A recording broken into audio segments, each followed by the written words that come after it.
वहाँ की अध्यक्षता कौन कर रहे हैं, इसके लिए मुझे भी कोई जानकारी नहीं है कि वहाँ पर अध्यक्षता इस बात की कौन कर रहा है। जो 18 तारीख की मेजबानी करने जा रहे हैं, उत्तर प्रदेश की भूमिका जो निभाने जा रहे हैं, राजनीतिक दल गठित हो रहे हैं, मुझे भी इसके बारे में किसी भी प्रकार की जानकारी नहीं है कि कौन अध्यक्षता कर रहे हैं। खैर, मैं इंतजार करूंगा उस दिन का, जिस दिन यहाँ प्रोग्राम होगा, वहीं पर हम भी देखेंगे कि अध्यक्षता कौन कर रहे हैं। अध्यक्षता कौन करेगा 18 तारीख की। नमस्कार दोस्तों, जय हिंद जय भारत।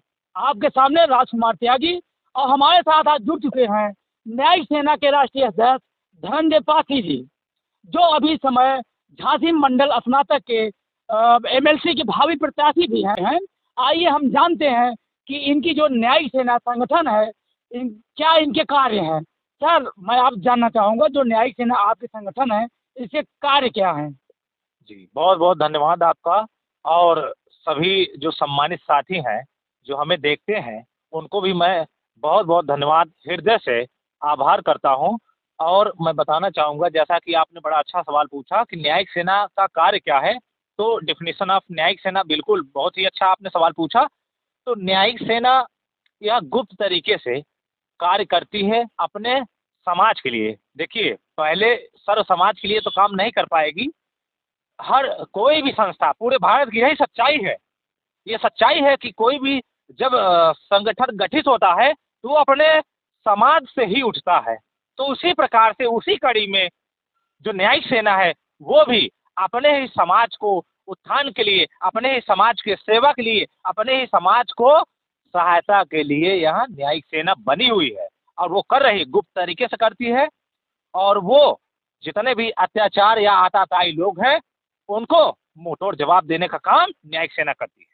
बहुत बहुत धन्यवाद। दूसरा सवाल मेरा है कि जैसे कि अभी देखा गया है 18 तारीख का एक प्रोग्राम रखा गया है, सारे पारसी समाज के जितने संगठन हैं और जितने भी राजनीतिक दल हैं, सभी को एकत्रित किया जा रहा है लखनऊ की धरती पे। क्योंकि सारे पारसी समाज के जितने भी राजनीतिक दल हैं, उनको एक झंडा और झंडा ढोने के लिए एकत्रित किया जा रहा है, एक समूह बनाया जा रहा है।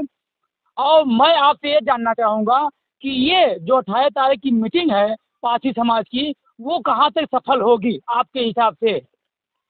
बहुत ही अच्छा सवाल आपका है। लखनऊ के बारे में जो आपने पूछा, 18 जनवरी 2026 को जो कार्यक्रम रखा गया है, उस कार्यक्रम में सभी उत्तर प्रदेश की मेजबानी करने के लिए सभी उत्तर प्रदेश के जो पारसी समाज के नेता हैं, अर्थात संगठन चलाते हो या फिर वो राजनीतिक पार्टी चलाते हो, उन सबको वहाँ पर बुलाया गया है। वो सभी लोग वहाँ पर पहुँच करके एक नई रणनीति के साथ वो मेजबानी करते हुए अपने हिस्से को लेने के लिए वो तत्पर तैयार है और लेकर रहेगा, और सफल भी होगी, ये मैं कामना भी करता हूँ। और मैं इच्छा ये भी करता हूँ, इच्छा जाहिर करता हूँ कि आप भी यह कामना करिए कि 18 तारीख के जो प्रोग्राम होने जा रहा है पारसी समाज के लिए, कि उनका एक नेता, एक डंडा और झंडा हो।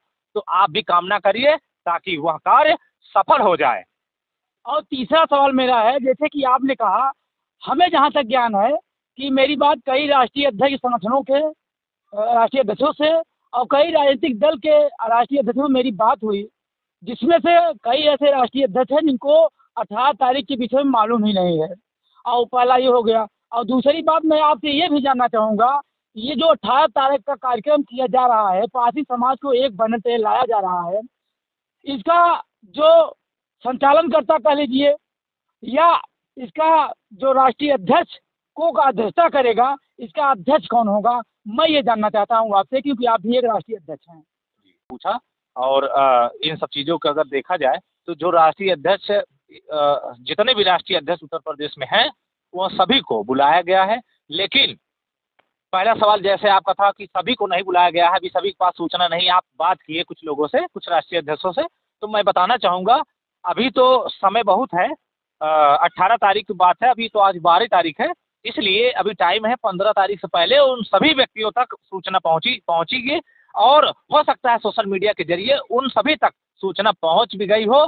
लेकिन इसकी सार्वजनिक रूप से उन राष्ट्रीय अध्यक्षों के पास सूचना पहुँचेगी जो किसी भी प्रकार का संगठन चलाते हैं या फिर राजनीतिक संगठन चलाते हैं, राजनीतिक पार्टी चलाते हैं, उन सभी तक सूचना पहुँचेगी। और रही बात अध्यक्षता करने की, कि इस जो 18 तारीख का मेजबानी करने जा रहे हैं लोग, वो कौन अध्यक्षता कर रहा है, ये तो मेरे पास भी ये जवाब नहीं है, क्योंकि मुझे भी किसी प्रकार से सूचना मिली है, मुझे भी उसमें आमंत्रित किया गया, लेकिन कौन अध्यक्षता कर रहा है मुझे भी ये जानकारी नहीं है। लेकिन मैं ये जरूर बताना चाहूंगा, अगर जो भी अध्यक्षता कर रहे हैं उनका ये कर्तव्य और दायित्व है कि आप सभी सर्व समाज को, अर्थात पासी के सभी जो संगठन चलाने वाले राजनीतिक दल है उनके पास आप आमंत्रण पत्र भेजिए, तब जाकर के चीजें हो पाएंगी। और मैं कामना भी करता हूं कि ये सफल हो।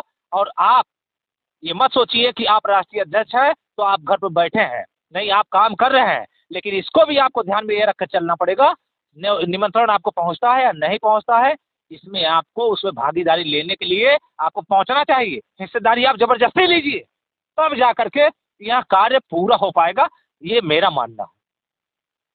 सर ये बताइए, सभी राष्ट्रीय अध्यक्षों का एक सोचना